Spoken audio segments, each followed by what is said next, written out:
Altbays. Altbays. Altbays. Altbays.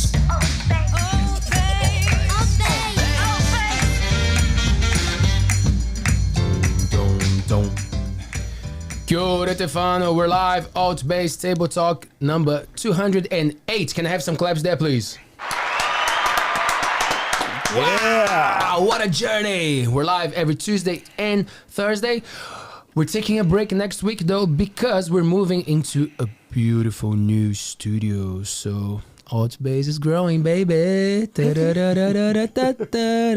We'll be feeding our social medias, obviously, but we won't have shows for a couple of days. So Tuesday and Thursday next week, we're gonna put some other cool stuff for you guys. But yeah, exciting things coming up. Make sure to follow us on Instagram, TikTok, Facebook, and also korominds.nz. It's our magazine written and illustrated by incredible people from the Coromando. So if you are lucky to live in the Coromando like we are, you will find the magazine in a bunch of cool establishments, supermarkets and cafes. And if you come and visit every now and then, or if you love Aotearoa, New Zealand, make sure to check out our online and audio version at korominds.nz, because obviously there's a bunch of cool stories and historical content and educational one as well, because, you know, we have to inform, tell the children the truth, right? Kia ora, Maddie.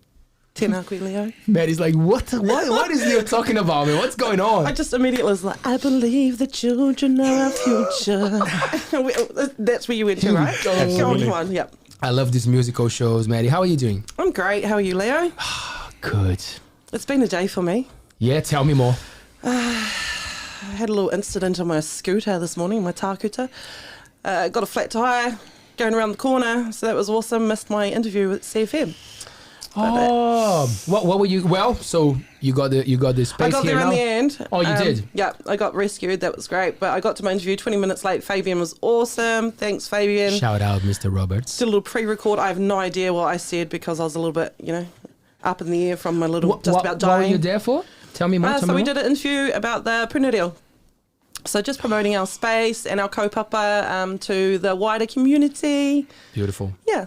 Well, you might as well tell me a little bit more about Te Punario. You came to the show as a guest and a few times as a co-host, but it's always nice and refreshing to tell the people the work that you do, the mahi that you do. Te Punario Whaanga, we're a not-for-profit bilingual playgroup situated at 20A South Highway, right next to Magri Bay Area School. Operating Tuesdays and Thursdays, 9 till 12. We just come and have some waiata, karakia, kai, obviously, and we let our babies have a play, and we've got a beautiful safe whare where you can embed yourself in kaupapa Māori and te ao Māori. So, no mai. Wow. Drop the mic. Shout out to CFM. Thank you so much. We have the pleasure to have Mr. Luke Whaanga, we're here. No mai, Luke. Honour. It's such an honour to be here. Thank you very much. My bro. He's very contagious to be around, isn't he? Oh, man. Just the vibes. What a guy. Takes one to know one with these fellas. The Modi is strong. How was the trip to the Coromando, my bro? Oh, absolutely beautiful way. We pull over a few times and just take in the scenery and have a bit of I brought my son with me, a.k.a. my dog. He's not a dog, he's my son. I was getting a little bit confused. Yeah. No, it's my son. S-U-N-S-O-N. Oh, okay. So we got to pull over now and then give him a bit of a break. But yeah, it was really good to come up here. It's good to be here. It's a whole different feel. It feels holiday-y here. I get the feel of holiday. I just want to retire and come here. It's not that you're saying this because, man, sometimes life get busy, like it doesn't matter where you are, especially for us now doing so much. And I'm sure Maddie can relate.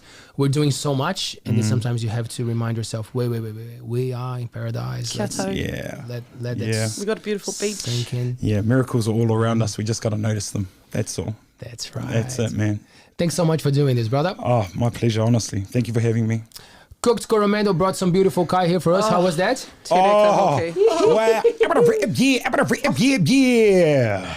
Gracias, amigos. So if you're after some real Mexican treat, beautiful kai, cooked Coromando, we have them on the screen. And just check them out on the socials. They are now in Whaanga. They were in Cooks Beach, and now they are here. So we're spoiled. Make sure to check them out. Beautiful Kai, beautiful food. Yeah. The family is amazing. Haley, thanks so much for supporting us. And for... I hope they still do the jugs of margaritas.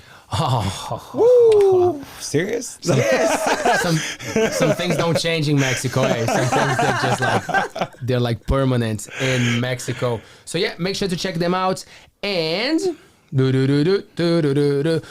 Whaanga is a gifted artist, entertainer, and songwriter who has graced Aotearoa's music scene since his debut as a New Zealand Idol finalist in 2004. Luke blends elements of roots, reggae, soul, blues, and R&B. His songwriting unites, inspires, and infuses long-lasting joy. I love that. Versatile and charismatic, Luke caters to all crowds and events, from intimate gatherings to grand stages. His powerhouse voice leaves an unforgettable impression, always leaving the audience craving more. Playing with a bunch of cool artists, such a big heart. Man, That was just beautiful. Thank you so much. thank you, brother. What an awesome intro there was. That's us, my bro. Thank you. So, almost 20 years now from the New Zealand Idol. I just noticed that it was like crazy. Yeah, it's been a hell of a ride. It has been one heck of a ride. Because in the music industry, you can't learn it all in one night. You can't learn it all about music ever. You always got something else to learn. So I'm always in class, and I'm learning off the best. And it takes a lot to go through all the experiences to understand how to handle everything. Because I've learned you can't do it by yourself. You need a team. You need people to back you. You need people to care about you and your well-being, because you can get lost in that place. So I'm happy that my mum was there to give me a quick backhand and put my feet back on the ground. They never left since. Oh, kia ora, mama. Thanks, mum.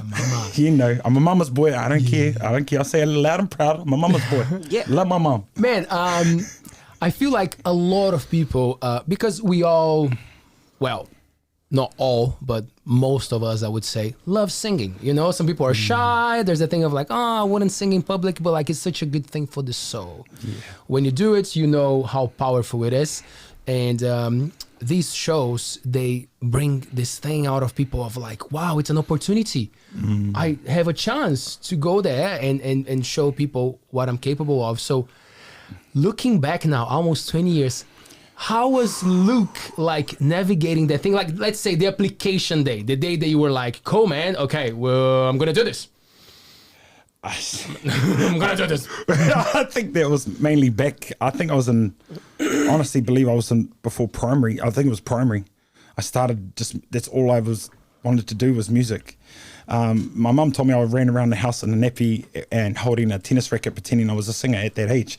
So I was like, my whole life has been wanting to be a singer, an entertainer, but I didn't know really why. I just enjoyed doing it. And I realized why I enjoyed doing it later, which was because it made so many people happy at one time. I loved the feel of seeing people smile. I love the feel of being able to be the thing they're smiling at. It's infectious. It's a crave. I crave it. It's I don't know. It's just yeah. I suppose that's the way I can be selfish, and the only way you're allowed to be selfish is by giving to make yourself feel good. I believe that's the only way to be selfish.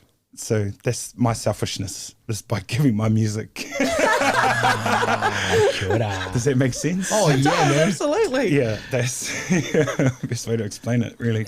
Would you do it, Maddie? Would you go and give it a go? Of course she would. Look at her. She uses it. I auditioned for New Zealand Island. And I made it to the top. No, totally. No, I don't. No, we were just having this korero earlier. The only time I can actually stand to sing is to sing. It's okay, we're not live. Oh, we are. Sorry. Oh, my bad. Yeah, the only time I can actually get up and sing is when I'm with my kapa kurupu. But if I can't karaoke. Why is that? What is it? Because you feel like you got the support of everyone behind you? Yeah. It's that vulnerability of being judged. You know, right there. This is me. Yes. But, you know, if you get me after a jug of margaritas from Cook, that might be a different story. I might be the lead singer of the band. Here we go. Maybe when you do that, or try to do it by yourself, to envision them right behind you anyway. Because no matter where you go, you carry your whānau with you. Oh, absolutely. We've got to remember that. So even when you're performing by yourself, your family are standing right there behind you, and they got your back. Even if they're not there, they're always there. See, that's that mental block, eh? Yeah, that's it. I mean, like, you got it, man. Like, you got it. So I open for you tomorrow. No. Yes. hey, if you want to, I will always make room for you. There you go. If you want to come up and sing a song, hey, let's do it. Ooh, I just put myself in there, didn't I? Yep, and I'm saying it on live too. So if you feel like you want, hey, I'm always Drum roll. all right, ladies and gentlemen, welcome to the stage. No. This is gonna be so cool. This is gonna be so cool. Sorry, I'm working. I don't have time for stage appearances tomorrow. I'll be... Molly, if you're watching this right now, say something. She's been trying to get me on stage too. Oh, really? Yeah, the last few open mic nights, she's like, come on, Maddie. And I'm like... I think there's something Not that's going to really come yet. up in a lot of conversations now. We've got to get her up there. Cool. Got to get her up there, give her that confidence to do it by herself because she's good enough. Let's start a campaign. Oh, I'm just feeling all the loves. Because that's all. Like, if you listen to some of the writers that I create, it's about believing in one another. I do believe in you. I do believe you can do it. And sometimes all it takes is someone else to believe in oneself for them oneself to believe in them. It's so interesting. Like, I do this and dish it out to everyone else, but I'm still lacking that within myself. Yeah, I understand. We just gotta walk the walk and talk the talk. Yeah. That's it. But know that you got so much love and support behind you. Oh, you're beautiful. We got you. Bro, when it comes to, because we were talking before about the beautiful team that you put together to record a few tracks lately, and we were talking about how professional, and when you have those musicians prepared, and like that really brings your game up and all that stuff. So I was just thinking, I was like, I'm gonna save this to the show. You talk about your music with so much passion, like regardless of the preparation and everything, like we can see and we can hear that it clearly comes from a very special place. And when things come from that very special place, usually they sound good. Yeah. But as we know, it's a dog-eats-dog world that has competition, that there's a lot of people there in the game doing beautiful things. And I believe that the market's there for everyone, but we know that it's actually not like that. How it is for you when it comes to the preparation, to keeping yourself fit, ready for that stage moment to give the best that you can? I suppose I was lucky that I've needed to do my music at a young age to get me out of the four walls or the places that I was in. It was my escape. It was my train ticket to get away from where I was. So I found it easy to always catch that train no matter where I am now. So I'm able to just jump on when I need to, because I've jumped on that train so many times. Does that make sense? Yeah. Yes. That's how I meditate or get into that mind state to do that. I go back into those moments. You'll probably see me, if you ever see me live, I'll close my eyes, I center. You might even see me say a few words to myself, and then I'm into it. It's like flicking a switch, and it happens. So, yeah. I mean, what was the question again? Oh, baby. That's it. It's Just that. We're chatting. That special place, right? We were talking about it before. It's somewhere safe. It's somewhere that you feel 100% comfortable. Yeah. Like, do you see yourself in a different? I love talking about the creativity outlets and all that stuff. How we go about that. And my dear friend, well, actually I won't mention his name because it's so personal, but like next time maybe when he comes to the show, when he's creating, he puts himself in a beautiful room. Yeah. And then he sees, some people call the muse, some people call the inspiration. Yeah. And he dedicates something to that person, but then someone else sometimes comes in and there's a different relationship to that person. So the way to deliver that changes because he's giving to someone else. Like, do you have something like that you tell yourself a story to get into different moments with your creativity? Absolutely. If you're singing a song about love, you're going to put yourself back into a moment where that connects with that moment on the song. It doesn't even have to be the song you wrote. You could be singing someone else's song, but you totally understand word for word what they're saying because your emotions have been through that experience. Because music is emotion. That's why they call it the universal language, because emotion is universal and it's a body language. Also, that is the first language ever to be created in our existence, is body language. Remember that? Okay. Yeah. So, with me, music is just another way to communicate where I couldn't communicate before, because I was raised up to don't cry. You're a wimp if you cry. I'll give you something to cry about, kind of thing. Yep. So a way for me to cry was through my music, and people could feel me and my emotion, and there's no lying. I think the point is that when you go to that place, there's no lying. There's none. It's just full emotion. You can look down my barrels and I'll tell you. And when you get that feeling, you're just like, wow, this guy's, it's real. This is real. It ain't fake. It ain't just doing it because he likes music like that. No, it's a part of me. It's music's always going to be a part of me. I don't think I'd be me without it. I don't know how to explain it any deeper. It saved my life. It's been there for me. So I'm always going to be there for it. Maddie, which makes me think of raising boys. Full on, because that's the thing. Like, I feel like this generation, I won't say a bit more prepared, but like maybe a bit more aware of how powerful words are. Yes. Oh, absolutely. So you are tapping into this space of like your boys are a little, but not the little anymore. So they make 100% sense of your instructions and what you think. So how is that thing with like, don't do this, don't do that, or the crying or the emotional side of Yeah, so I was similar kind of thing, you know, like I give you something to cry about. Yeah, you know. It's just hard. It was, you know? we were raised hard. But I think that was just our generation, really. Yeah. You know, and our parents' generation, like we talked about that as well, filtering down. Yeah, I like to thank the generation before us because they went through a hell of a lot. Exactly. So thank you so much. Yeah, kia ora. But love you, mama and dad. Absolutely. But yeah, now that I'm a mama of boys, like I'm so aware of the words and the power of words and things. Like sometimes I catch myself just like busting my kids' balls. And I'm just like, why are you being so hard? Like, why are you being so hard on them? You know, like, oh, mum, I'll do the dishes then, don't worry. But then, you know, but I am very consciously aware all the time. Like, am I setting them up for failure? You know. Am I sounding like my father? Am I sounding like my mother? Well, you have those moments when you're just like, oh my God, I just sounded like my mum. Yes, yes. Like, I think children, they're so beautiful, tamariki, you know, and they are so honest, and they're like a true representation of all your best points and some of the shittier ones. In mini form, it's like a mirror, you know. So you've got to be a good role model, and it's real. It's real. It's real. It's so real. And I learn so much about myself from my own tamariki every day. You know, trying to mould them and shape them into being great. Do you feel a bit beings. of karma's come through? A bit of karma's come through since we've having. Yep. Yeah.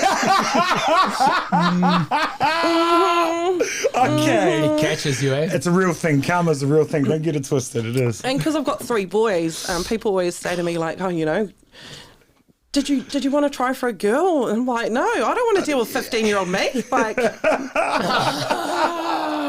Carl, like, no, thank you. But then also preparing my boys to be loving men. Yeah, that's right. And, you know, that's treating right. wahine respectful and just being great human beings, really. Yeah. And they haven't died yet.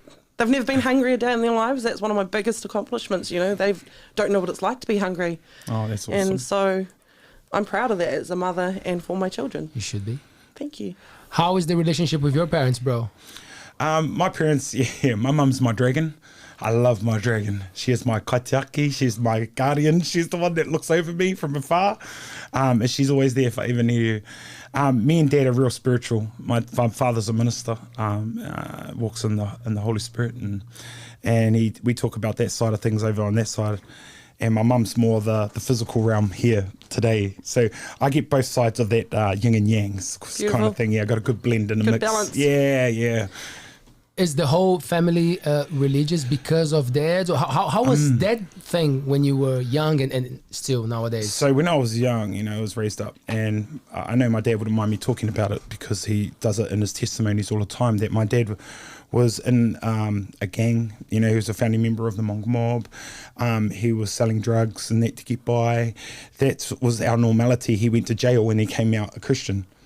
And we all thought it was just trying to get out on good behaviour. You know what I mean? Come out, you get a few months extra. But no, he came out on fire for the Lord, and it changed everything. Everything changed. But even since then till now, he's still evolved in the spiritual realm where he doesn't, forgive my words to some people if they take it offense, but Bible bash you. Yep. He knows when and where and how now. He doesn't just, he sits back and chill like a normal person. And if there's a gap for him to say something that might help, he'll say it. You know what I mean? So, how old were you when he was not part of the gang anymore, when he left? So I think it would have been about 6. Oh, quite young. Yeah, quite young, but always was around kind of thing, Funnily enough, a lot of my past is being blacked out of my mind. A lot of my past, but I've held on to the parts that I've needed to evolve myself. I didn't block out any of the big bad parts because I needed those parts to learn from. Know that when your inside feels sadness from a past experience, it's only because you need to learn something from that and to change your perception. So every time, if that ever comes up, it's not so bad anymore. Because if my dad didn't train me hard like that, I wouldn't be who I am today. I am no longer angry about how my dad treated me. And my dad gave me a hiding because he saw that as normality, and that happened to him way worse than what I did. I'm not angry at him anymore. I just feel sorry for him because he had to go through it too. It's the way we perceive or have our perception on the world, which will change your feeling and the way you take everything in, more empathy, understanding, patience, all of those things are key muscles we need to bench press. It's heavy at first, but the more you do it, it gets lighter. So, Do you remember the dynamics or the conversations, even as a teenager maybe, about this thing with gangs? Because it's something that it's like people talk about in Aotearoa quite often, the problems with the gangs, blah, blah, blah. How was that talk at your place? Like, was Dad still engaging and still maybe is with gang members, or it was something that he was kind of like, no, we don't talk about this anymore? We got to be mindful that every time you guys or anybody out there saw things about gangs, it was only the bad stuff, because that's all that was promoted out on the televisions or out on things. The media. You did not see the good things because they would never tell you. They'll never tell you those things, man. Yeah. My dad brought food on the table. He put a clothes on my back and a roof over my head. He provided for me as much as he could and as much as he knew he could, or what he saw as normality. And for that, I love him, because he saw the way he thought was right and he did it, even though it might not have been completely right, but that's the way he thought it was right at the time, which I understand. And I have empathy and understanding of that. Hence why my perception was easily changed, because I could see it properly. That's all. That's beautiful. Yeah. In Brazil, bro, that happens. It's similar with the slums, because the people who live in the favelas, in the places that don't have any support from the government, the only part of the government that they have to deal with is the police, which is usually not the best, right? Yeah. So they create communities there, and they support each other there. Yep. So you start to understand much more how it's all about the prejudice and racism and hate. Yeah, man. Because you will never go and chat to those people to understand what's going on. As you said, you just have the idea of what the media tells you to look at. tells you to. That's right. But then when you dig a little bit, you realize, whoa, they're bringing music, they're bringing culture, they're trying to bring their people together because no one else is. So what's the alternative, eh? So that's cool what you're saying, man. Yeah. It is. Sometimes you just gotta, it goes to that thing, you can't judge a book by its cover or what you think you've read. You actually got to go in and experience it, not by thought, but by feeling. It's the feeling that connects everything, right? You feel like you might need to sleep. You feel when you need to eat. You feel when you need to be happy. You feel when you might need to go and have a wash. You feel when you need to go to the toilet. Feel is everything. So if you can't connect with someone through feeling, you're not connecting properly. I believe the natural way to connect with everything is feeling, emotion. You'll know when the ocean's rough, that it's rough out there, because you can see it. You can see the emotion it's giving you. When it's calm and it's nice to go out for a swim, it tells you with body language and emotion. So I think if we can connect with anything, it would be on a feeling level or spiritual level or anything, like however you want to label that connection. I think that's really important, because then you get to understand it and see it from a different point of view. Open mind, open eyes, open heart, all of that. It matters. It really does. Maddie, we had you so many times now, and I actually don't remember us engaging much on that spiritual talk. Is it something very present in your life, in your funnel? Spirituality. Spirituality. It's We around- can talk about religion and Religion? spirituality. Maybe we can go a little Oh, bit. yeah, I like yeah. that. My mum was raised Catholic, so we were Catholic. As time has grown and I've got more in touch with my Te Ao Māori, you know, my perceptions have changed a little bit, and in, you know, understanding our country being colonised and the missionaries and everything, you know, like it's changed my perception a lot, and a lot of the study I've done in the recent years and stuff, and just seeing like the impact that's had on our people for 200 years now, you know. I myself, and I don't say I believe in God or Jesus Christ as such, as Kate Pai, but I know that I have faith and I have love and I have aroha and empathy, you know. So if you believe in Allah and you're, you know, Jehovah, well, ka pai. We're in agreement that there's a higher being and there's something. That's what I see. You know? I believe everyone's just trying to describe it in their own way. Exactly. See, you know, Allah might be the same person. We just name him different. Exactly. Look, that creator, that person never had a name at the beginning. We gave him those names.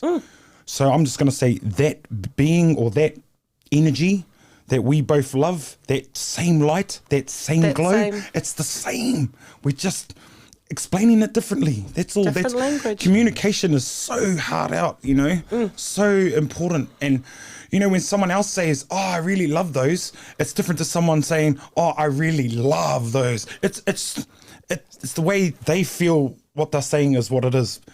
We take it differently sometimes. But I believe all of religions are holding the same flame and the same light. We're just trying to do the things we're not meant to do, frame it and label it. Put it in a box. And the more that I talk to people, I start to understand, because I used to give shit to religion. Like, because I was the same. I grew up going to the Catholic church, baptized and first communion and all that stuff with my parents. And then I started to dislike the whole idea. It was not suiting me. And then I realized that there's, want us or not, there's a business behind those things, and some people don't do good with what they're doing. So like I started to see that as a teenager, rebel, punk rocker. I was like, fuck that. But now that I'm getting older, I start to understand that the idea of being comfortable with the unknown takes a lot of courage. You gotta be, you know, like you gotta be prepared to actually sit and say, wow, we don't know. We don't know what's going on. And for some people, sometimes it's a trauma or sometimes it's a different upbringing. If you give that idea to them, they might get lost. It might be hurtful. It might be hard. So when someone comes with a story, with a concept, with like, look, that's how we believe things are. You don't have to, but that's how we do, and things make sense for us. And then you see communities getting together through religion. So I become much more. I respect much more. And I think that's the word you said. Accepting. Yeah, man. That's right. Absolutely. Some people have their marae, some people have the gym, other people have the church. Yeah, man. Kei a koe te kaupapa, But the music is always there. And music. Music is in everything, man. It is. And everywhere you go, it's in everything. It's the universal language. You know, I always go back to universal language is body language or music, because music is like a body language. It's a way of speaking the speak without having to speak it in a way, but you are. It's weird. Right. It's like balanced. You know. Music's. I love music. Yeah, I just love music. You know. You know how, do you use Spotify? Yeah. So I think it's like at the end of the year, it gives you like, oh, you're number one artist, and gives you like a little slideshow on. Yep. And I'd listen to like 19,000 hours or something of music, because I've constantly got to have music on. Yeah.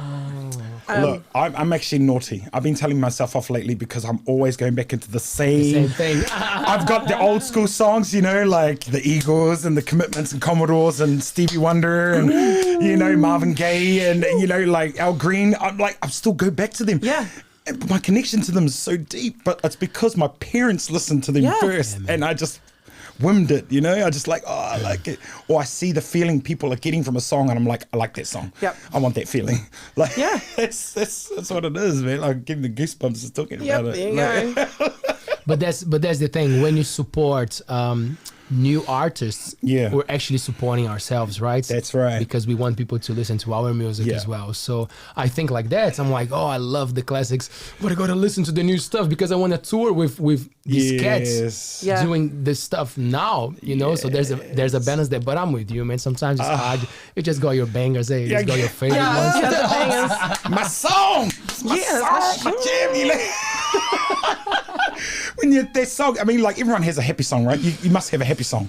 If you're ever known this, if you're out there and you have a sad moment try and remember your happy song, and to remember to play it in the time where you don't want to hear it. That is the time you actually got to play it, because usually you don't want to hear anything and you might be upset. Play that happy song, see what happens. Pick your happy song. Everyone's got to have one. You got to have a happy song. Yeah, I'm deep in thought going, what's my happy song? Oh, you must have 100, Maddie. You listen to like, so many man. artists. You must have a few. Man, you know that do-a-diddy? Do you want to roll? Ooh, let me know. Do-a-diddy. That thing, baby. It's just that feeling. Oh, Why yeah, did it? that's a vibe. That's the vibe, Ooh. you know. That's the kind of dun, dun, dun. Bit of funk in there. And just drop it. Drop everything, man. See how you feel. Just give it a go. All you can do is try it out. I'm loving this. It's like such a vibe, eh? Like your mood is so strong, it's contagious. Like our viewers and listeners, like just being in Luke's presence is just like so uplifting, bro. Like it's incredible. By the way, before we forget, tomorrow night, Monkey House Theatre, Luke Whaanga is playing with two amazing opening acts. Yes. Papaya and Chance, our Papaya and bros. Chance, yes. How cool, man. So we met in town when you were opening for the Herbs. Yes, that's right. And you just came in and we just started yakking away. Yeah, man. And I was doing these kind of talks with you, and you're like, look, I need to get you into my podcast. Look, we'll get you in, we'll bring you down. And look, here I am now. Here we are, man. And I'm very honoured and blessed to be here. Thank you so much for having me on here. No doubt it won't be my last. I'll be back. No, we've already secured that co-hosting. Yeah, man. Yeah. We line up the musos and get some non-alcoholic beers. Nice. Man, so many cool things to talk about, but we had a korero before the show, and some things really stood out for me. Tell me about Rarotonga. Oh, man, you know that place, Rarotonga. If any of you go there, it is like a step back in time from here in Aotearoa, I believe. You go there, you can go down. It's just everyone's warm, welcoming, and it's just the atmosphere of just yum. The atmosphere of yum. Does that make sense? You like yum food? You like yum drink? This atmosphere is yum. People are so welcoming. They're so warm, caring. I believe if you walk down the street, I just said this before, and you are saying out loud, I'm hungry. Oh, I'm so hungry. I bet you an old lady would come out of the house and tell you, come in, boy, come in. Because that's the kind of people they are there. It's so, and it's not expensive either. It's $1 for $1. You spend the New Zealand dollar over the counter, and they're so just, look, it's not a really big place, but it has got a big heart. It's got a big, huge, warm, heavenly feeling around this area. Especially in Moody Beach and Black Rock. Moody Beach, I love it. And if you can go over there and check it out, just go over, let go, get away from the world for a little bit. It's really important. Raro is the place to go. I've been there 5 times. You heard something special from the locals there saying, yes. How was that? So when I went over there, they had these rocks in a circle in front of this big church. And on each rock, it had the waka that have gone through Rarotonga, and one of them was my waka, Takitimu. And also when I went to Tahiti, Takitimu waka went through Tahiti too. So I was like, somehow my music was taking me to where my ancestrals had been. I know it seems weird or a coincidence, but I believe that's what I had to go through so I can carry on my journey. So it's very beautiful. You'll see it if you ever go there. It's in front of this big white church, and you go across just by the ocean shore, and you can't miss it. It's just a circle of rocks, and on each of them there's a plaque, and it'll tell you all our wakas that have gone through. And most of them, they're all from New Zealand. So, you know, when I went to Raro, I just felt home. I was home. Even the locals were calling me, welcome home, bro, welcome home. And I was like, it felt like home, you know what I mean? Even my song with Ukaipo, home's not 4 walls and a ceiling, it's a feeling. It's half the reason why I got there. It's because I felt home there. And I remember being there in my life. My first time there, I felt like I was home. So, yeah. Yeah, Did man. your music take you there? Yes, my music did take me there. Yeah, I was with Tomorrow People at the time. How was that time? How long did you play with them? That's main. Yeah, Tomorrow People, I played with them for 5 years. I think it was 5 years. And then just ended up going on my own little spiritual journey. That's when my spiritual journey happened after I left them. Had to figure out a lot of things on myself, you know, instead of what I've been told or what I've read or what I've watched. I blocked everything out that I ever learned, and I started again. I started to learn for myself. We were talking about that earlier, about how freeing it is to start from the bottom again. Oh, and to appreciation, right? appreciate. I miss when I had nothing, absolutely nothing, how much I would appreciate a glass of apple juice. Even a glass of apple juice. Down to the bare minimum of having proper toilet paper instead of a phone book. Oh yeah, those days, bro. Minus two, trying to rip up the yellow pages and scrunch it. Got to have 2 pages, not one. It's not thick enough. But you know what I mean? The appreciation. I've been trying to write a song recently about how I want to have that appreciation back. But to have that, you got to have nothing. You know, almost got to have nothing again. So yeah, don't lose your appreciation for anything. Try and keep your appreciation for everything, because that's really the gift to yourself. Absolutely. Did you feel any, because obviously New Zealand Idol will take people to places in a way, Yeah. like it will give you visibility. Did you feel some pressure, kind of like, well, now that I got this visibility, I have to keep up, so I'll take the opportunity to come because I have to be where I am? Like, how was that feeling? Because how old were you? Like, I was 20. I was 20 when I went through that, and what it is you got into a place and they molded you to what they thought an idol would be, not what you actually were. Yeah. So that's what they think an idol should look like, you know. To me, that's not what an idol should look like, really. An idol should look like a person that's just humble, no ego, and just there to help and love, you know. Someone that would get off their own seat so you could have a seat if you're tired. Someone that would give a top off their own back because you're cold. Someone that would feed you because you're hungry. That's an idol. I would follow that anywhere. You give me one of those guys, friend for life. Yeah. You know what I mean? Like, yeah. Genuine people. Yeah, man. And touring with Tomorrow People, I guess it was good times. Absolutely insane. Like, you know, it was kind of like, you know, back in the day, you know, rock and roll and, you know, all the party stuff. Yeah. But that was me at a young age before I evolved, you know. I had the fun times, and it was great. And it still is. It's amazing. It's amazing. The most best part I like is when someone comes up to me. I've had this a couple of times, and they said, you know, my song, 2 times actually, my song changed their life for the point they wouldn't be here today. Because if I didn't write it, you know, my song didn't do that well, but because of that one guy that come up and said to me, it was worth all of that effort, worth everything, worth it all. It gave me a log that burns on my fire for a long time. It's still burning today, and it's going to burn for a few more years. You know, that's, yeah, yeah, you know. That's incredible. That's something to keep your fire burning within you. Yeah, man, you can't beat that. There's no better feeling than that. That's like, I couldn't thank him enough. I was at a low there too, and I was like, I've almost had enough of this, you know, why am I doing this again? And, you know, I was going through a low, because everyone does, you know, and it just brought me right back up. So I trust the universe to bring me what I need when I need it, and I'll give whatever I can to help whatever I need to help. Choo. Yeah. Yow. I know. How cool. Do you listen to podcasts, bro? Not really. I'm not. But from now on, I am going to be a fan of this podcast. There you go.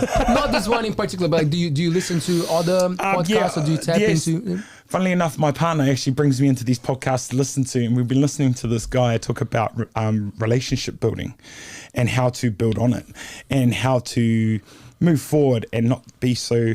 How, you know, the bad relationships would be, arguing and everything, and how to step forward into that by saying what you think you could have done better and what you love about them, instead of saying what you could have done better and what I love about myself, kind of thing. That's our natural fallback. Yeah, I know that's the natural fall. I know, but that's the wrong way to do it. Like, is that just because we were conditioned? Exactly. We were trained that way. We were programmed that way to look at it like that, through the television, through books. And that's such a selfish way of being, hey? as soon as you come in and go, look, I know I could have done this better, and I love the way you do that, it breaks down the wall of your partner and going, yeah, no, I could have done this better. And then It's straight not fire away, with fire. It's no, something we're like, firing "Hold ourselves, but the other person lifts you up. You're valuing. So, it just works. These little tactics and techniques work. It's not our fault though. Remember, anyone out there that hasn't done it or doesn't know how to do it, it's not your fault. If you do not know, you are innocent. We do not punish the innocent. So if you didn't know because if you knew what you knew now, you wouldn't have done it back then, right? Yep. So that means that back then you were innocent because you didn't know what you knew now. Yep. So don't be upset about yourself in the past for doing something wrong when you didn't know what you know now. You were innocent then. Killed it. And that's cool because nowadays with so much information and cool content out there, you can do a lot of preventive work as well. Yeah. You know, you don't have to wait until like shit goes down. Like you can start to better yourself along the way, you know, like especially when it comes to relationships, right? You know, because I've been single for a long time now, and I'm always like, You're joking. A guy like you? Sorry, brother. There's a guy like that? Ladies, are you all right out here? but that, there you go. info@altbays.nz. I check. Also single. I check the emails. I read them. but that's the thing. I liked what you said about like the rock and roll times and having fun. You know, like coming to New Zealand taught me that when you are in a place that is not where you're from, you become exotic. And I had fun. Of course And I think I had too much fun, and then I lost a bit of track there about what actually really matters. Yeah. When you are. Yeah. It's only with because someone, the frequency out there is so strong to be that. You know what I mean? If everyone was around being what you think you should be, then you'd be that easily. It would be so much easier to do that. But because it's so like, you got to have the best car out there. Because that's honestly what I'm seeing. I'm just being really honest. Like the best car and a better house and a better job and it's got the most money. Those things don't matter. They don't matter, man. They don't love you back. Your car doesn't love you back. Your house doesn't love you back. The people that are around you that care about you love you back. That's where it needs to go. Even your kuri that's always waiting for you at home to come home and see her or him. That's love.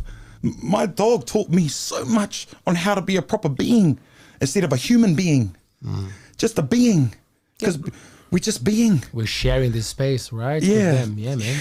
You know? So that's the thing for me with being single, you know.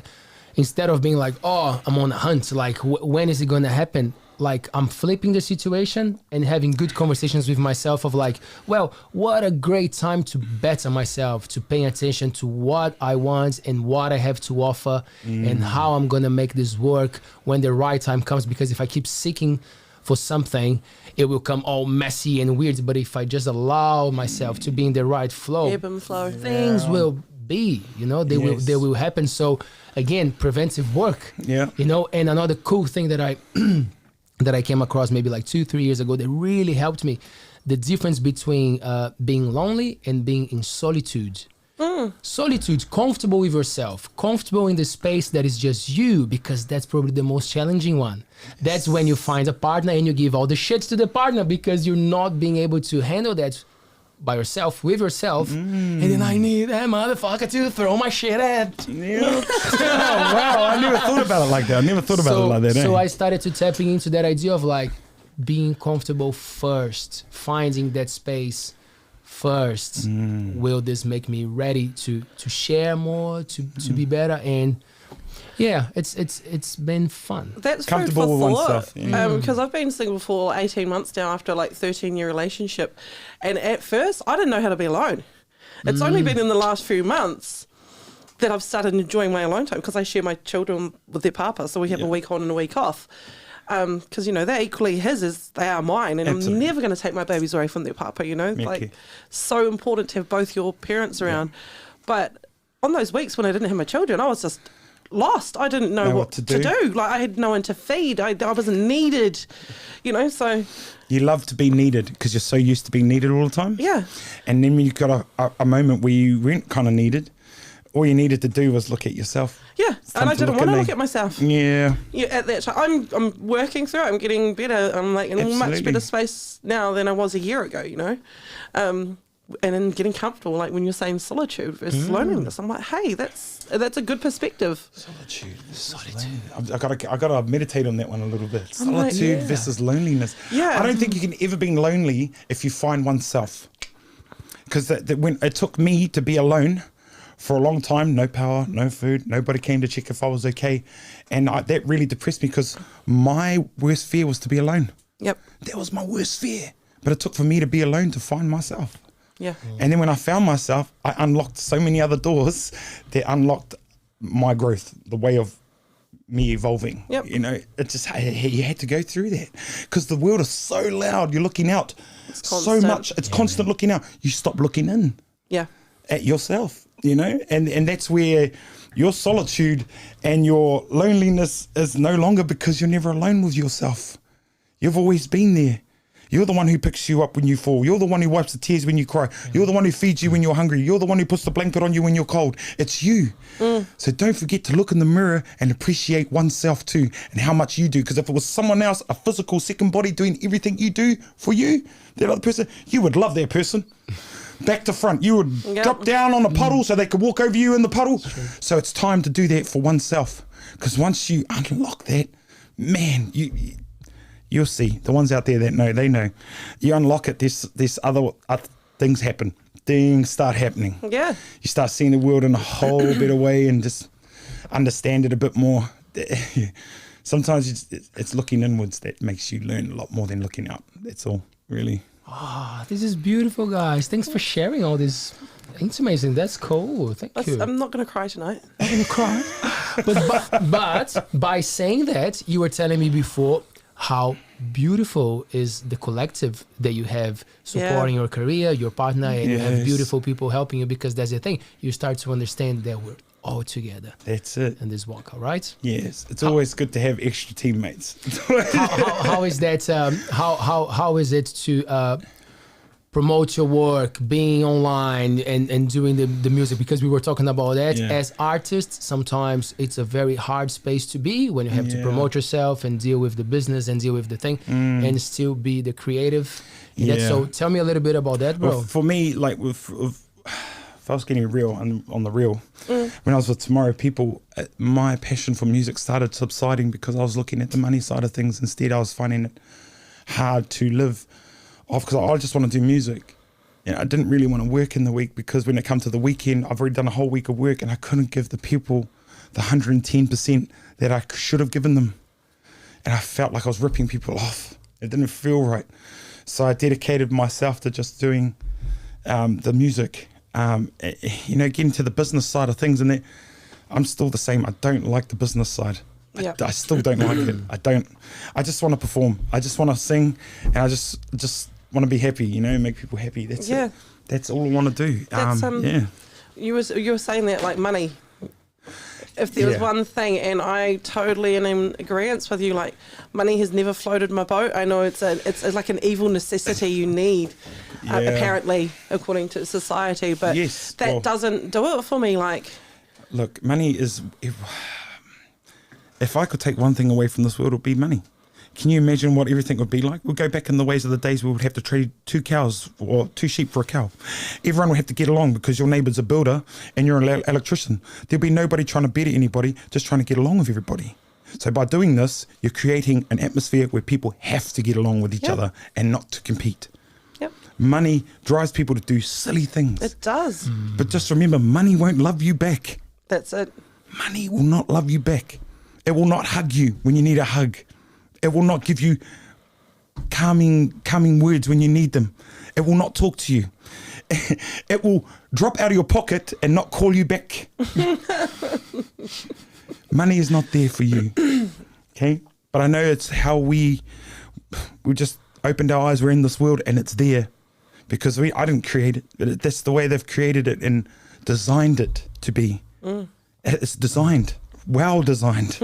Well designed. So, you know, for me, my one hate would have to be money. I hate money.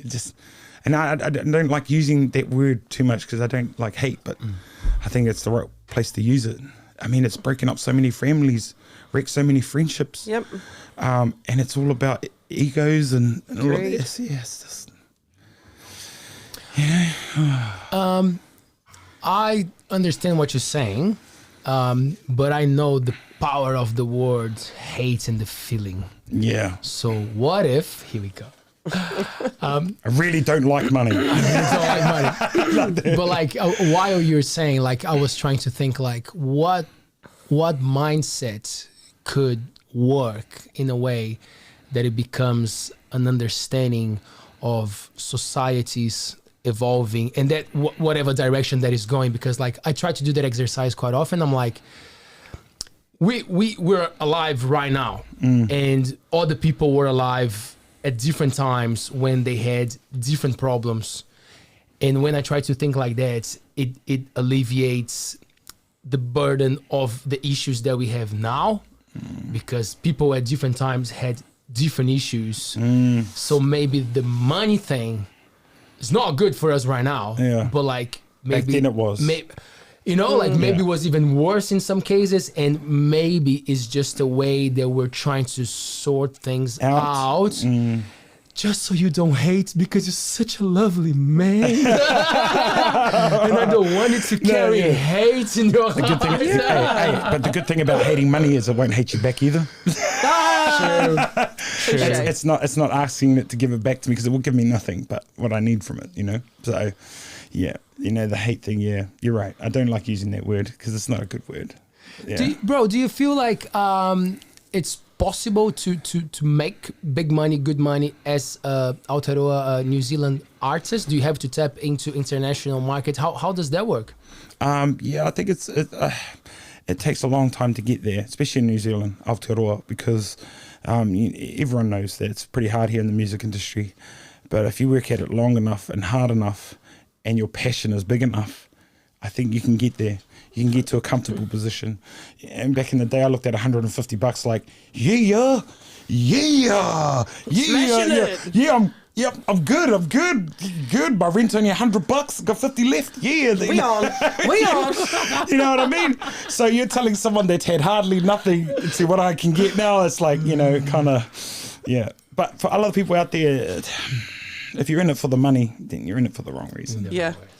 It's passion, eh? It is the passion, And if you can get paid so that your home life is good, because I know that if home life's good, stage life's good. Yep. You can't be sad in your real life and then fake happiness on stage. I'm not down with that. You got to be happy out there to be happy up there. You know what I mean? But at the same time, you can also meditate and go to a certain time where you were happy and bring it back that way. That's another way of doing that too. But yeah, you know what I mean? If you're happy in life, you're happy on stage. Easier to think, more less worry, So if you've got less worry in life, then it's good.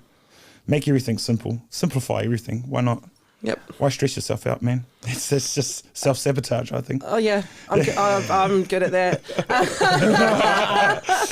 But hey, Maddie, it's interesting how when well applied in the right places, coming from the right sources, can be life-changing, especially like, for example, like Te Punareo. Yeah. Like a project that, come on, it would do good with some funding, right? With some That'd be support. great if anyone would like to korero an outdoor playground.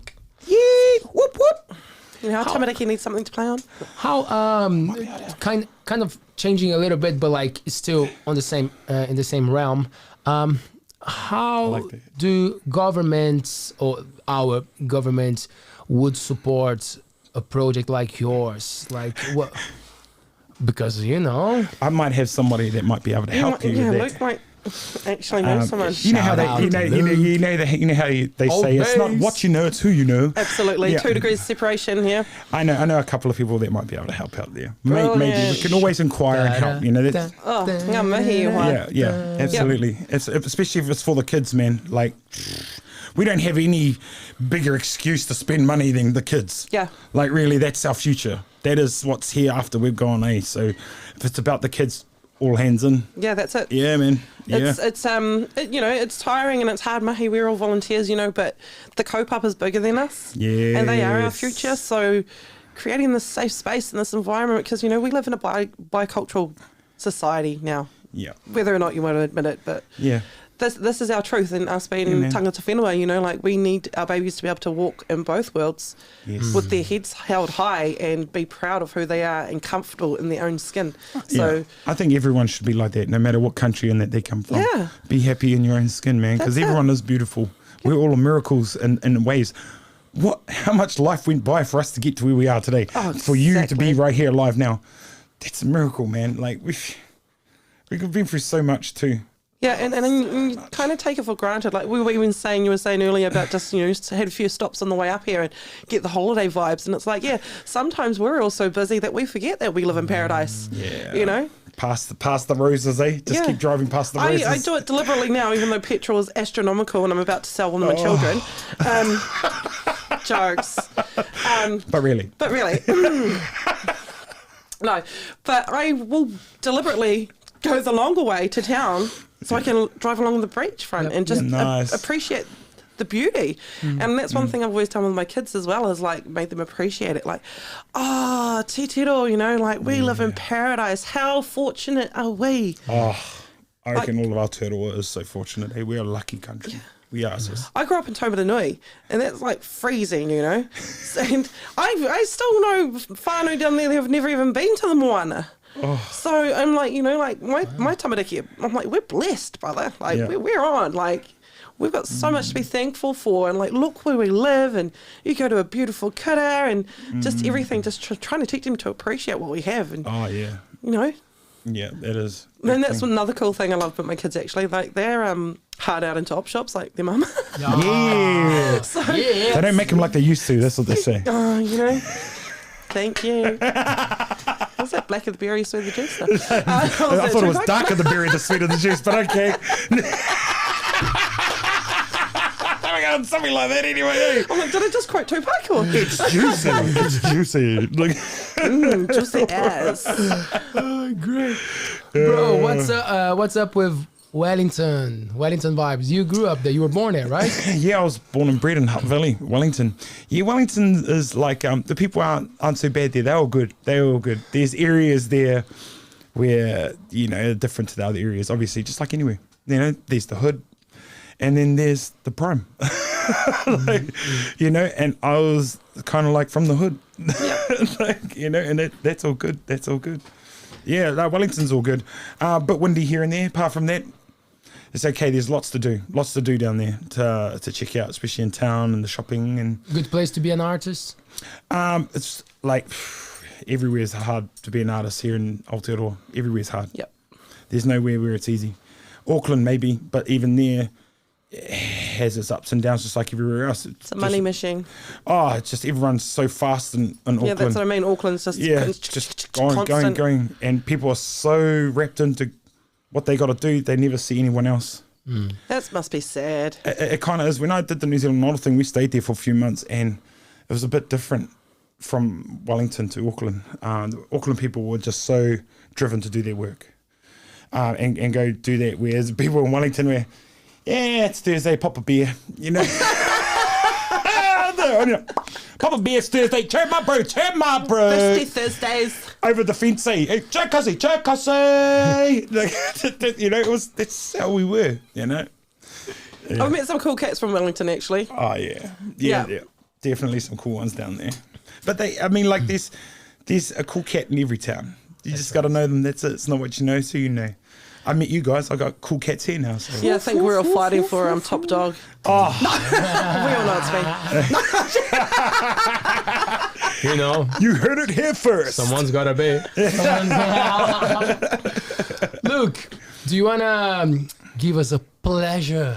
The pleasure to listen to a tune. This chat is too good, but I know that it can get much better with some tunes, with some good vibes from. Oh, look at that guitar, Maddie. God, beautiful. So I'll give this one a go. This is so I did a song and it's really out there at the moment, and it's called Ukai Po, Home. I wrote it in English. The Auckland Warriors have been using it this year for their campaign, which is a huge blessing to the Warriors, and they're doing well. The Wars, up the Wars!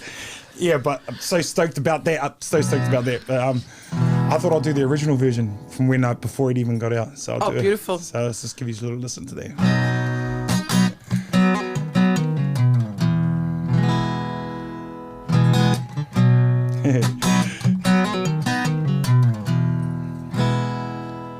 I said home is where my heart lies. I said home is where I wanna be. 'Cause that's where your family, they're waiting patiently.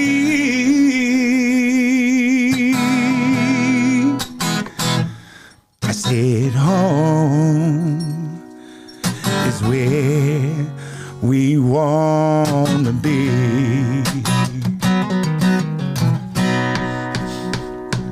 Ukaipo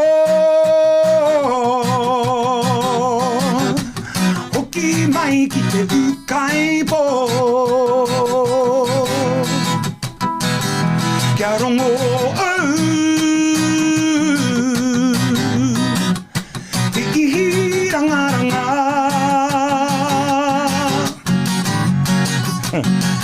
Neira te whānau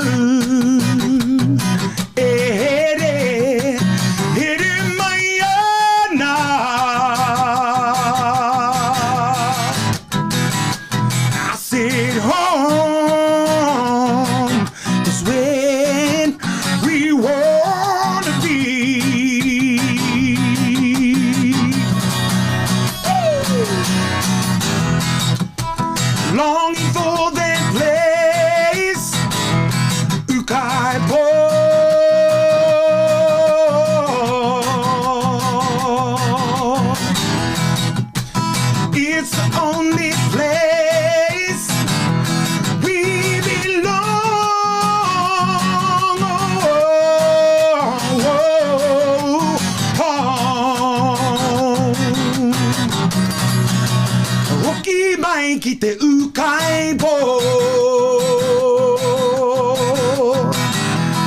I said home is where we wanna be. Yeah, man. Wow. Congratulations. You just made me cry. All the feels. That was beautiful, everyone. What do you do after that, Maddie? Home is not four walls and a ceiling, never. I'm just here like, oh, my heart is like, oh, man. Should we finish it and carry on with the music? Little studio. Man, wow. You know, when I wrote that song, powerful, it was. I left the band Tomorrow People, and I missed my original ukaipo I was talking about. It wasn't the whenua I was on, it was a stage. That's my home. That's the one place I'm allowed to shine as bright as I can and as bright as I want and not get judged for it. It's a safe space. Yeah, because sometimes if I'm out there and I'm shining a bit bright, someone might take it wrong. So, you know, that's the place where I can be completely myself and it's okay. That's why I always say home's not four walls and a ceiling. It's the feeling you get at a certain time or place. So I want all our kids to feel like everywhere they go should be ukaipo, their home, their place they can want to be, you know. So, yeah. Woo. Incredible. Mind blown. Yeah. For the children, eh? Do it for the children. Oh, man, that's our future, eh, man? That's our future. My boy Mason, he needs to get on the bloody stage, eh? He's just always singing. He's a showman, and I just want to encourage that so much. So, want to take them down to the Monkey House for open mic night, but I want to make sure Mata's there and you guys and stuff, because if they not only seen the talent and what, like, people being brave enough to get up there and expose their whole being, but people that they know as well. Like, I just want to. What's your boy's name? Mason. Mason. I believe in you, Mason. I believe in you, my bro. It's there for you. There's enough room for all of us. There's enough room for all of us. Go make people happy, bro. Do something good. That's awesome. Do it, my man. Do it. Shine your light, baby. Yeah. Honeybee. Like that morning star, my man. Do it. Well, speaking of stars, we were just admiring this star outside, and so Right? yes. Has anybody seen that new bright star in the sky? Everyone's like, oh, there's the North Star, but it's not. It's on the Yeah, we were like, west north's side. that way. Yeah. Yeah, that's on the west side. I had a talk with my partner. She thinks it's another planet. Someone told her it was another planet. I don't know. Maybe if we can get some callers in or something. Yeah, Can open the chat for some callers out there and what they think of this new bright star that's in the sky. It's the first star you'll see before any other star comes, and it's the last star you'll see before the other stars come. in the morning. Yeah. Really? Yeah. I was like, the korero we were having was like, I thought there was a northern star, but north's that way. It was so bright, it had a reflection off the lake where I'm at, like the moon. Wow. So you got the moon reflection, and then the I had the star reflection. That's how bright it was, dude. Like, I don't know if it's normal or what's going on, but I think we need to start being aware of things like this. Start looking up sometimes too, as well as in up. I'm not following it as I should, but like there's some talks in the US, people opening up about UFOs and like more context. Now it's becoming more and more prevalent. It's just out there, right? Now it's a thing. I don't know if you have been. Korero mai, korero mai, korero mai. Let's go down this rabbit hole. I love these rabbit holes, cuzzies. Yes. What you got? Well, what I feel, the way that I feel, and I read this recently, like we should be more scared of being the only ones in this crazy huge universe than actually encountering all the ways of life or whatever that is, you know. And then I started to reflect, it's true. Imagine how crazy it would be if that's us. If that's and it. that's it. If we're Come on, look at the size of this thing. You know, to think that, I think you would have to be universally arrogant. Would that be the right way to say like it? that terminology. Universally arrogant to think we are the only living things like this in this whole galaxies and everything. There's got to be. I mean, and who's to say that they're not already here? That's right. And they're around. I mean, like, you know. I've fallen into a few of these holes with my doom scrolling late at night. I'm quite good at that. Bring it. Antarctica. Talk to me. What's going on in Antarctica? Okay, in Antarctica. Okay, right. Okay, listen up. In Antarctica, I was watching this thing too. Like Hitler. Hold on, wait. So Hitler can go down there, and then the American president can go down there, and they're friends. You know what I mean? And then they go to their own countries, and then the war's on. How come this is the only place we can't go to an airport and go, I'd like a ticket to go there? Yeah. Why? What are they hiding? What's there, bro? What is going on? They reckon, under the ice it's starting to melt and stuff. And the wall? The ice wall? I've never heard of the ice wall since the last couple of years. I've only heard about this ice wall. What's beyond the ice wall? I don't know. It sounds like Game of Thrones to me. Like, I honestly started thinking, is the North Pole just the South Pole connected? Yeah. Is it just the elevator? You know what I mean? What's going on around here? Is flat Earth? I mean, come on. Let's bring it in. Let's bring it in. Don't be shy. Yeah. Flat Earth. What is your take on that? Flat Earth? Because common sense. Yeah, common sense. What do you think of the flat Earth? If we were round, wouldn't it be on a ball? You know, and you're saying that something's pulling us down and they call it gravity. But honestly, if we're on a ball, we should be rolling around. We're supposed to be moving like so fast in this. How come we're not feeling that movement and stuff? I'm just putting common sense to it. Not what we've been taught at school, but what we've been taught common sense. Hey, I'm looking out and I'm watching a boat go, and I never see the boat disappear. It disappears like that into a dot. You don't see it go. You don't see the mask of the slowly disappear like that as it goes around the curvature of the earth. Just all these things, guys, you got to keep in. Are you part of the group? I am. Flat Earths in New Zealand, because I've been meaning to bring them here. No, I have no idea. I have no idea. If you're a flat earther, please contact us at Altbays. Yes. Info@Altbays Taylor checks. They make. I don't know, bro. I don't know. I just feel like science has been dealing with this for too long. Suddenly things flip and we're flat. I don't know. Are we just conditioned again? Are we being just conditioned again? You know what NASA stands for, right? In another language, I got told that NASA is another word in another language that means deception or something. Deception? Yeah, like that's what in another language. I got to make sure I look up that properly, but don't quote me on that. It's just Okay, no, but let's go back to Antarctica because that was an interesting one. So you cannot just get a ticket and go to. You can't go to Antarctica. You can't go to any airport and ask for a ticket down there. There's no way you can get there. You need like clearance and special program, and even still, they only put you into a certain area. Mm-hmm. You know? And there's all the flags down there, eh? Yeah. So it's the one world, this is where the one place in the whole world where you can go and it's one world governed. Yeah.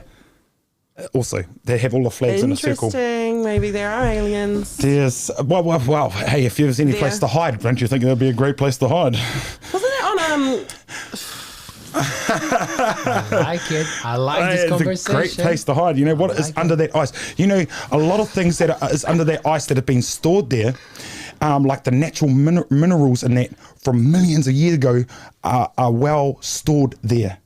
Okay, in the ice, under thicks and thicks and layers of ice, we have the first nutrient water that was ever on the earth. It was had everything you needed. You know how we buy those machines now and we put our water through it to make it... a Kangen? Yeah, Kenyan water? Yeah. Those things. You don't need it down there. It's already done it. The natural water, the way it used to be, is so like... It's just been like stored, man. It's like stored there for I don't know what. Like for everything to clean over and then start again. Have a seed bank down there as well? Oh, there's so much down. You know, there's an underwater lake under a water. Yes. A lake under a water. What? How do you get a water under a lake? A lake under water. Yeah, and you got to bust through the top of it to go. Look, this is going too deep. We're going to be here all bloody night if we talk about. That's good. I like this. I like this shit.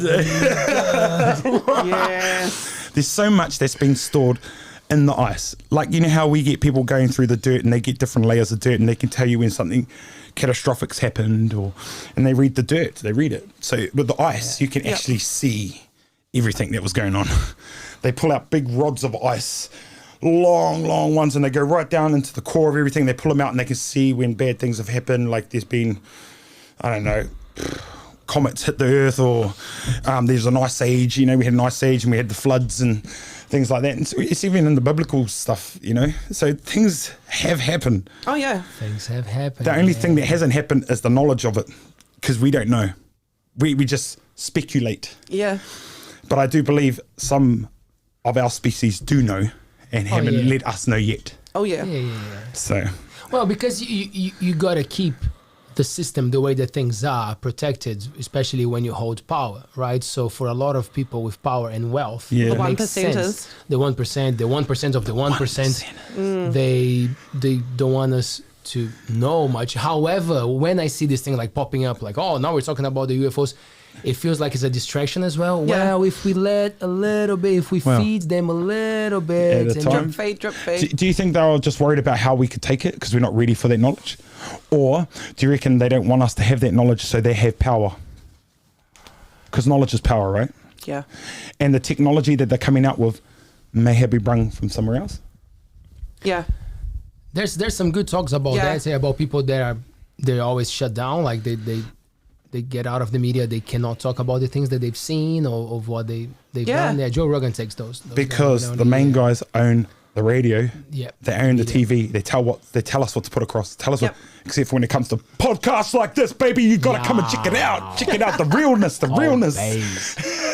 Yeah, I don't know, man. I don't know if it's. You got me on that one. I'm not too sure if it's just a power trip, or if it's a sense of. Will the population know what to do with that information as well? So how do you think they introduce that knowledge to us? Transformers. Through movies? I was about to say that through movies that gave us that knowledge and then easily slip us into it. Sci-fi and all that stuff. Because usually multiple those universes. Things happen, right? Star Trek, man. Oh my gosh, like it's happened like way back. Star Trek. Way back. You know? There's so much. It goes really deep to the point where they're believing where aliens are now we're helping the heads of the world run it. Yep. And they're telling them where and when, but they're also here to tell us it's not too late for us to fix this. To fix it. Earth. To fix our world. Because this world is important, dude. It's not just our countries that are important, it's the whole world. Remember, your land is connected to this one, this land's connected to that one. It's just underwater. So, you know, we got to look after Mother Earth. Yeah. She is a mother. She is a mother, man, because she gives birth to all of this life. That's Mother, man. We got to look out for her. She's so important. I mean, like, and we're bleeding her dry. Yeah, we are.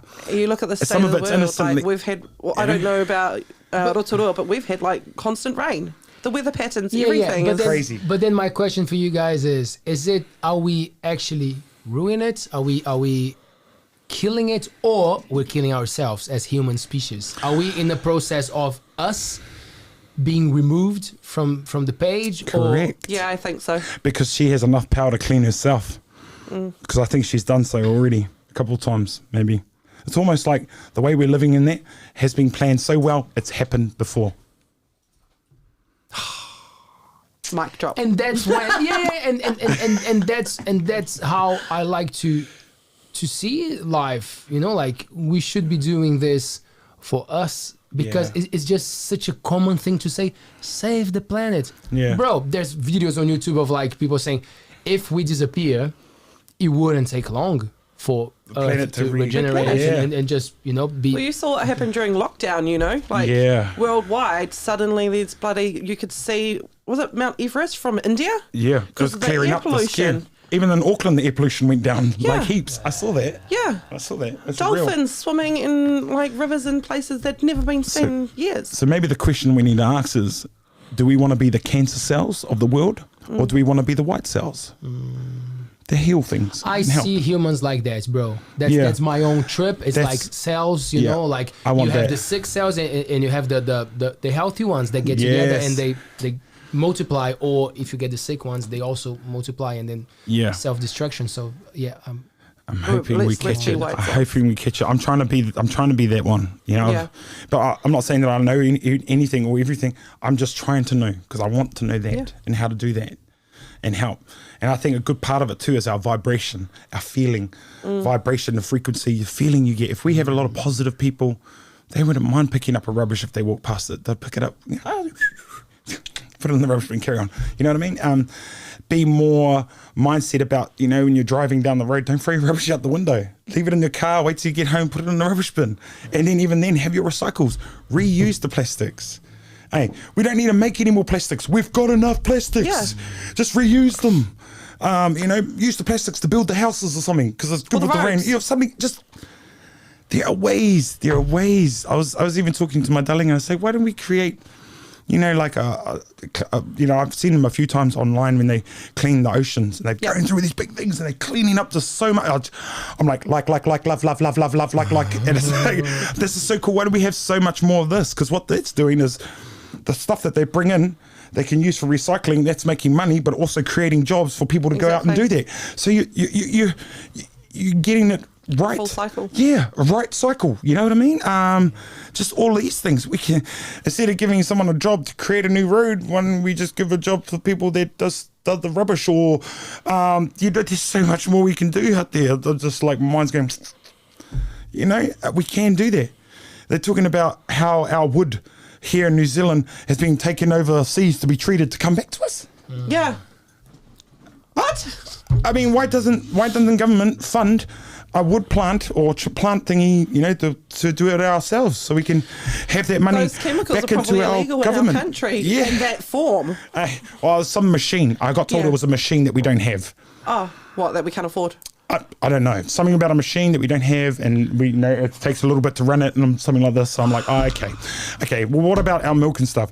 Why don't the government fund a farm to give farmers a job, to give us our own milk and cows to come back, and we'll buy our own milk, and that money goes straight back to the government. So it's like, it's been circulated right back to us. So, because we, no doubt, that government needs the money after all of that lockdown and everything like that. But then there's also the relationships with other countries, right? There's another thing as well, trade deals right? and things. You gotta keep the good relationship with other countries. Well, they got what they need. I'm talking about brand new start. We'll keep that going for them. That's fine. We'll keep that connection. But it doesn't mean we can't start our own too. 100%. Yeah. That's it. I mean, like, I'm not saying I'm, but I'm like not, you know. And how can I come up with this idea? And those ones that have studied for so many years with poly and universities, they haven't. I don't understand it. That's what I struggle with, and a lot of our kaupapa is at the puna. Like, we, as a people, like, so many people don't know how to grow kai anymore. wasn't there a law about to come out where we weren't allowed to grow in our own backyard? Wasn't there a bit back? No, it was something. No, they got the whiplash on that. Oh, and someone told us in this show that there was this guy in the US that he started using his lawn because he got bored of doing his lawns every time. So he started growing foods, and they were like, no.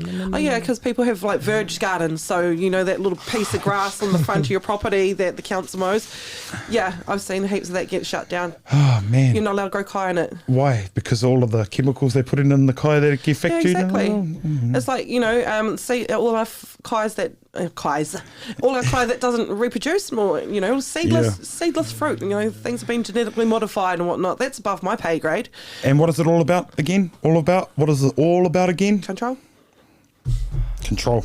And money's the main control of it. Yeah. Money, man. That's Told sad. you. If you could take it away, you'd just so much, you know. But I know that's big. There's a big prey. So yeah. We're going to start a show with Luke. We're going to have to do it monthly, man. Oh yeah, man. Cool. Yeah, just get me in. Luke questions all. Yes, I do, man. I really do, and I feel open enough to be and comfortable enough with you to be able to do that. You know? That's good. That's something that I do at school. I tell the kids, I'm like, look, I don't know what you're going to take from this drum lesson, but if I can give you something more, is like question, ask me. Yeah. Don't take everything that easy, you know, like make sure that you're questioning, because if it is what it is, there will be a good explanation. There will be a good reason for this to be what it is. I love working with tamariki as well, is because they aren't afraid to innocently ask. Well, if they don't know, they're going to ask because they don't have that ego. Like, am I going to be perceived as a... Yeah, I know. Like we do, you know. But if you ask someone a question and they can't simplify it for you kids, it means they don't know it well enough to simplify it. Kia ora. So find someone else that will simplify it for you. Wow. Drop the mic. Don't drop the mic. No, there's beautiful mics too, man. Look, should we have one more, man? Is it too much to ask? Yeah, okay, No, sweet. What do you want to play? Do you want to play tell something? me, bro. You tell me. Do you want to play something no one's heard? You in charge. Taylor, was it better when he put the microphone a little bit down, or it's... a bit more here, yeah? Okay, cool. So I wrote a song. I don't think I don't know if I ever released it or anything, but I'll try it. I'm sorry I haven't practiced it or anything for a long time. But I thought how cool it would be if I was rain. Free from fear. Always giving. Always there. I was like, it'd be so cool to be rain, because everyone's like looking at rain because they're flooding everything everywhere. And, you know, I'm like, but rain is also what we need to survive. And rain's a beautiful thing. It's fearless. It's there, you know. So I thought I'd write a song about rain. So it goes a little something like this. Oh, here we go. I wanna be like rain,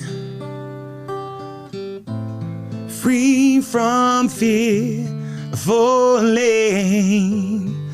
I wanna be like rain, so when it rain, I'm pouring. Tapping on your windows, I'll be knocking at your door, helping you leave footprints across your wooden floors, falling deep into the rivers, carried out to the sea.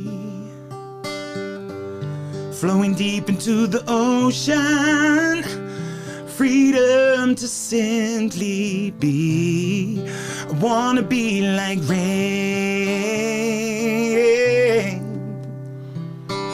rain.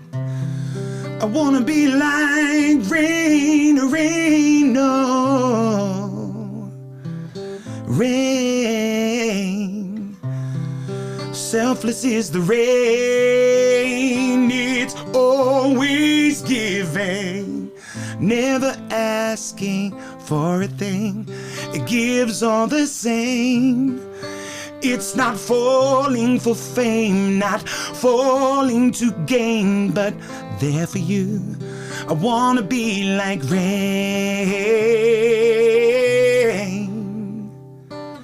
rain. I wanna be like rain, rain, no. Rain. I wanna be like rain. Free from fear of falling. Wow. Yeah. Wow. I think I've just become like one of your biggest fans. What a beautiful tune. Thank you. Thank you. Oh, I don't know if I'll ever release that or anything. That's but beautiful. I might just do it. Man, what? Yeah, so, yeah. It's hard to be a songwriter and everything like that when you're trying to fit 1,000 words into a paragraph. Yeah. There's do so it much so you want to well. say and you just don't have enough time to say it, so you got to think of other ways to say it. That's all. When you're writing songs, where do you get your inspiration? Do you like set aside a specific time to write your songs, or they just come to you? They sort of come out of thin air because I don't really write down my lyrics because I'm a little bit dyslexic, so Yeah. I usually get it out of thin air. It comes, and then it comes to me, and then I do it a few times. A week later, I might do it again, and the same words come out, so they stick. Nice. They stick, and then I might think a little bit deep into it, and then I'm like, oh yeah, this sounds cool, and then put it in, try it, and it gives it a go, and it's a song is like a plant. You keep watering it until you grow it to where you want it to be. You might have heard this plant right now, but we'll hear it again in a year and see what it sounds like then. Beautiful. Just beautiful, Kupu. Bro, we're so looking forward to tomorrow now for that live. I was already. But I might now be we'll be there, sick. man. The bathroom, Oh yeah, I'll be doing I do all kinds of indie music, covers and everything like that too. So it's going to be all around the board tomorrow night. Just a good night out. Yeah, man, it's going to be all different types. So I'm looking forward to it, and I can't wait to see Tapaya and Chance and that up there too. Also the local acts. Can't wait to see you guys there. Hey, make sure you come down and support your local acts. Yeah. Yep. Shout out. Absolutely. Brother, thank you so much for doing this, coming to this mission to Whianga, joining us. Yeah, man. My pleasure, my absolute pleasure. And I can't wait to come back and do it again. We'll bring you back Yes, for sure. definitely coming back. So, thanks, Happy my vibes will continue our rabbit hole korreros. Hey, We'll get there. love and light, family, love and light. Maddie, always a pleasure. Always a pleasure, never a chore, Leo. Anei te mihi nui, kia koutou katoa. Luke, officially a big fan now. Oh, I love sis. So, kia ora for being here and sharing space, and I feel honoured to have heard that it was beautiful waiata. Oh, thank you. My pleasure. My absolute I'm pleasure. buzzing. I always say to people, what good is music without you there to listen to it? So thank you. Thank you. Thank you. You stop it. Luke's playing tomorrow, Monkey Theatre. Make sure to check it out. It's going to be fun. We'll be there so we can have a boogie. Altbays is taking a break next week so we can move into our beautiful new studio. And man, we're coming back strong, man. I won't even say it. I'll just say it. Watch this space. Kakite, peace. Maddie.